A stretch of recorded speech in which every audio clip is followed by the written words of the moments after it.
এবার বীরভূমের ঘটনা, এক নাবালক দোকানে ঢুকে ক্যাশ বাক্স থেকে টাকা চুরি করেছে। চাপে পড়ে অবশ্য পরে সে স্বীকারও করেছে। চাপে কেন পড়লো তার কারণ ক্লোজ সার্কিট ক্যামেরায় এই টাকা চুরির ভিডিও ধরা পড়ে গেছে। সুপ্রতিম রয়েছেন আমার সঙ্গে। সুপ্রতিম, জানা গিয়েছে ওই নাবালক কেন চুরি করতে গেল হঠাৎ? দেখো, যে ঘটনা ঘটেছে সেটা হচ্ছে বীরভূমের বড় বাগান লাগোয়া একটি পেট শপ, এবং ওই নাবালক যখন ওদিন থেকে ফিরছিল, এবং নাবালক কিন্তু একজন ছাত্র একটি স্কুলের, এবং সে যখন ফিরছিল সেই সমস্ত দোকান ফাঁকাটাকে হঠাৎ করে ঢুকে পড়ে, এবং ঢুকে কিন্তু সে সোজা ক্যাশ বাক্সে থেকে যে টাকা থাকে সেই টাকা কিন্তু নিয়ে পকেটে করে সেখান থেকে চম্পট দেয়।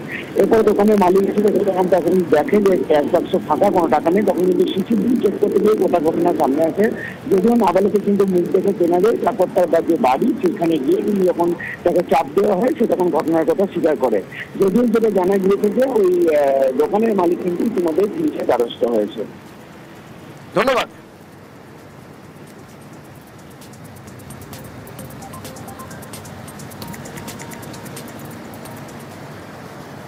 ঝাড়খণ্ড থেকে 2 কোটি টাকার গয়না লুট করেছিল দুজন। তারপরে নাকা চেকিং শুরু হয়ে যায়। ঝাড়খণ্ড থেকে পালিয়ে আমাদের রাজ্যে চলে আসে, কিন্তু ঝাড়গ্রাম পুলিশের জালে পড়ে যায় ওই দুজন লুটকারী।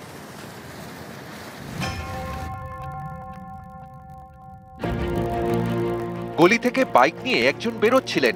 বাইকটা গলির মুখে আসতেই চালককে জাপটে ধরে রেনকোট পরা এক ব্যক্তি। পিছন থেকে আগ্নেয়াস্ত্র হাতে আসে আরেকজন। বাইক থেকে চালককে নামিয়ে তার দিকে আগ্নেয়াস্ত্র তাক করে। তাকে রাস্তায় ফেলে দুটি ব্যাগ নিয়ে দুই দুষ্কৃতী দৌড়ে পালায়। সোমবার সন্ধ্যায় ঝাড়খণ্ডের চাকুলিয়া বাজারে এভাবেই সোনার গয়না লুট করে পালায় দুষ্কৃতীরা। বাইকে যিনি ছিলেন তিনি অরিজিৎ নন্দী। ঝাড়খণ্ডের চাকুলিয়ার বাজারেই তার সোনার দোকান। সোনার গয়না নিয়ে দোকানে যাওয়ার পথেই লুট। সোনার ব্যবসায়ীর মাথায় বন্দুক ঠেকিয়ে প্রায় 2 কোটি টাকার সোনার গয়না লুট। 3 জন দুষ্কৃতী একটি মোটরসাইকেলে করে আমাদের দোকানে আসে এবং গান পয়েন্টে আমাদের দোকান থেকে প্রায় 2 কোটি টাকার সোনার অর্নামেন্টস ছিনতাই করে। আমরা চাকুলিয়া থানায় জানাই।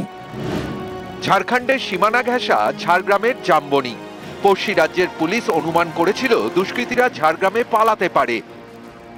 সেই মতো ঝাড়খণ্ডের চাকুলিয়া থানার পুলিশ জামবনি থানাকে সতর্ক করে। জামবনির পরিহাটিতে নাকা চেকিং শুরু করে দেয় পুলিশ।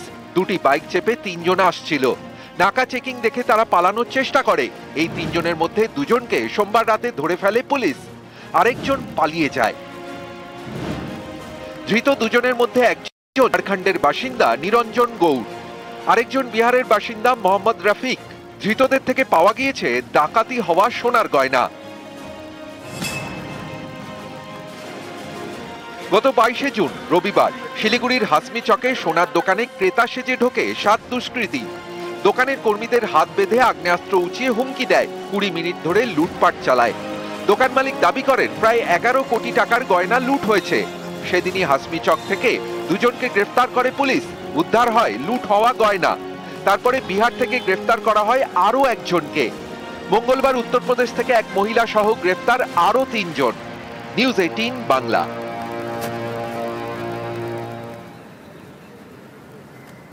জলপাইগুড়ির দিনবাজার মার্কেট কমপ্লেক্স, এই মার্কেট কমপ্লেক্সের ব্যবসায়ীরা পড়েছেন মহা সমস্যায়। কারণ এখানে অসামাজিক কাজ হয়, আর তার পাশাপাশি যেটা হয় সেটা হচ্ছে কল ফ্যান যা থাকে সব চুরি হয়ে যায়। আমার সঙ্গে শান্তনু রয়েছে। শান্তনু, একজন নিরাপত্তা রক্ষী রাখার ব্যবস্থা করলেই তো বিষয়ের সমাধান হয়ে যায়, নিরাপত্তা রক্ষী কি নেই? দেখো, গত 1 বছর ধরে কিন্তু ভবনটি তৈরি হয়ে মার্কেট কমপ্লেক্সটি তৈরি হয়ে পড়েছিল। সেই সময় থেকে যারা ব্যবসায়ী রয়েছেন, যারা এই ভবনে আসবেন, তারা কিন্তু বারবার করে বলে আসছিলেন যে বেসরকারি ব্যবস্থা করা হোক। কারণ রাত হলো করে কিন্তু সেখানে দেখা যাচ্ছে দুষ্কৃতীরা এসে বসছে, সমাজ বিরোধীরা এসে বসছে, মদের আসর বসছে, অসামাজিক কার্যকলাপ এখান থেকে সংগঠিত হচ্ছে। কিন্তু দেখা যাচ্ছে যে পুরসভা সেক্ষেত্রে কোনো পদক্ষেপ করেনি। আর তার ফলস্বরূপ এখনো পর্যন্ত পরিস্থিতি পরিবর্তন হয়নি। গত 1 মাস আগে কিন্তু এই বিল্ডিং হ্যান্ডওভার হয়েছে ব্যবসায়ীদের, যারা ক্ষতিগ্রস্ত হয়েছিলেন শতাধিক ব্যবসায়ী, তাদেরকে 5তলা মার্কেট কমপ্লেক্সে তাদের জায়গা দেওয়া হয়েছে। তারা একে একে এসে কিন্তু ব্যবসা শুরু করছেন এই কমপ্লেক্সের ভেতর। কিন্তু এসে দেখছেন যে রাত হলে পরে কিন্তু বিভিন্ন স্তরের মানুষ, বিভিন্ন ধরনের মানুষ এসে জড়ো হচ্ছেন। তারা বিভিন্ন রকমের কার্যকলাপ করছেন, কোনো কেউ মদের আসে বসাচ্ছে। তার ফলে কিন্তু তারা নিজেরা আতঙ্কিত যেরকম থাকছেন, আবার ভোর হলেই দেখা যাচ্ছে বিভিন্ন জিনিসপত্র শুরু হয়ে যাচ্ছে। এই সমস্যার কথা তারা ব্যবসায়ী কল্যাণ সমিতিকে জানিয়েছিলেন। কল্যাণ সমিতি পুরসভাকে জানায়, পুরসভা থেকে পুলিশকেও তারা অভিযোগ দায়ের করেন। পুরসভাও কিন্তু একবার চেষ্টা করলেন, কিন্তু তারা ব্যর্থ হওয়ার পর তারাও পুলিশের হস্তক্ষেপ চেয়েছেন। পুলিশ সুপার বললেন তারা এই ব্যবস্থা দিবেন। এর আগে এখান থেকে বেশ কয়েকজনকে ধরা হয়েছিল, বিভাগের ব্যবস্থাও করা হয়েছিল। কারণ দেখা যাচ্ছে যারা ধরা পড়ছে তাদের বেশিরভাগটাই বিভিন্ন রকমের নেশায় আসক্ত থাকছে, তারা বিভিন্ন রকমের কার্যকলাপ করছে। এর আগে পুলিশের অভিযানে ধরা পড়ছে, সেই অভিযান আবার সংগঠিত করার ব্যাপারে আশ্বস্ত করলেন পুলিশ সুপার।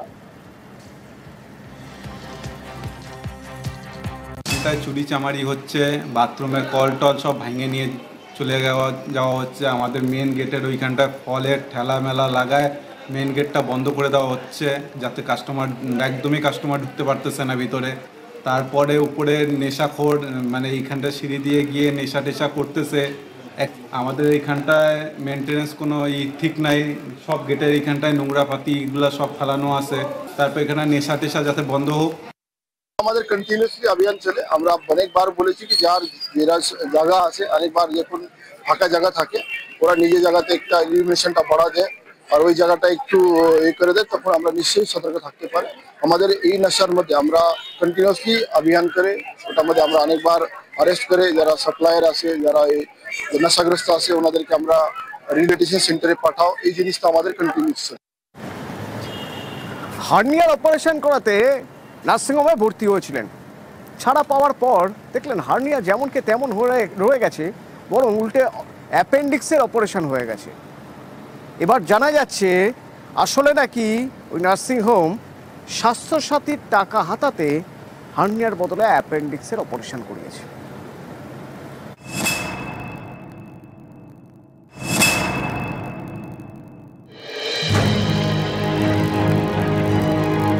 রোগী বিশ্বজিৎ দাস, চিকিৎসকও বিশ্বজিৎ দাস। সেই চিকিৎসকের বিরুদ্ধে হার্নিয়ার বদলে অ্যাপেন্ডিক্সের অপারেশন করার অভিযোগ।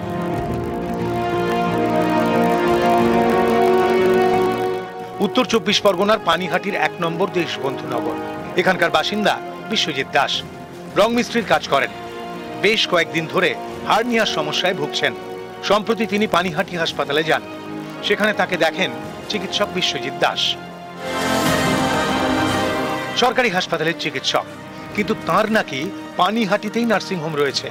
অপারেশনের জন্য সেই নার্সিংহোমে ভর্তির পরামর্শ দেন চিকিৎসক বিশ্বজিৎ দাস। রোগীর দাবি তিনি স্বাস্থ্যসাথী কার্ডে অপারেশনের জন্য চিকিৎসককে বলেন, তাতে রাজি হন চিকিৎসক। সেই মতো অপারেশনও হয়। রোগী বিশ্বজিতের দাবি অপারেশন হয়েছিল ঠিকই, কিন্তু হার্নিয়ার বদলে অ্যাপেন্ডিক্সের। অপারেশনের পরেও হার্নিয়ার ব্যথা না কমায় সন্দেহ হয় বিশ্বজিতের। তখন তিনি আল্ট্রাসোনোগ্রাফি করান। সেখানেই ধরা পড়েছে হার্নিয়ার সমস্যা আগের মতোই রয়েছে। বিশ্বজিতের দাবি স্বাস্থ্যসাথী কার্ডে হার্নিয়ার অপারেশন হয় না, তাই ইচ্ছে করেই হার্নিয়ার বদলে অ্যাপেন্ডিক্সের অপারেশন করেছেন ডাক্তার। ডক্টর বিশ্বজিৎ দাস আমাকে নার্সিংহোমে নিয়ে যায় স্বাস্থ্যসাথীর থেকে হবে বলে, কিন্তু আমার সেই হার্নিয়াটা অপারেশন হয়নি। আমার যে জায়গাটা হার্নিয়া বসে আছে সেই জায়গাটা উঁচু উঁচু লাগছে, ব্যথা হচ্ছে, যন্ত্রণা হচ্ছে। মনে সাহস নিয়ে আমি আল্ট্রাসাউন্ডটা করলাম। আল্ট্রাসাউন্ডটা করার পরে সে আল্ট্রাসাউন্ড রিপোর্টে আসে যে হার্নিয়া কোনো অপারেশন হয়নি। চিকিৎসক বিশ্বজিৎ দাসের এই নিয়ে মুখে কুলু। ওনার বিরুদ্ধে স্থানীয়ভাবে আমরা তদন্ত চালাচ্ছি, যে তদন্তের ফলাফল আমরা স্বাস্থ্য ভবনে পাঠাবো বিশ্বজিৎ দাসের বিরুদ্ধে। যতদিন তদন্ত চলছে যাতে তদন্ত প্রক্রিয়াটা প্রভাবিত না হয় সেজন্য ওনাকে সাময়িকভাবে ওখান থেকে আমরা অন্য হাসপাতালে ডিটেলমেন্ট করে পানিহাটি থেকে সরিয়ে দিয়েছি। ওনার বিরুদ্ধে একাধিক অভিযোগ আছে, একাধিক। আজকে জাতীয় চিকিৎসক দিবসের দিন এই যে চিকিৎসকের নামে এই ধরনের অভিযোগ আসছে, এই নিয়ে কিন্তু চিকিৎসক মহলে যথেষ্ট উদ্বেগের বিষয়ে দেখা দিয়েছে। পানিহাটি হাসপাতাল থেকে সুবীর দে, নিউজ 18 বাংলা।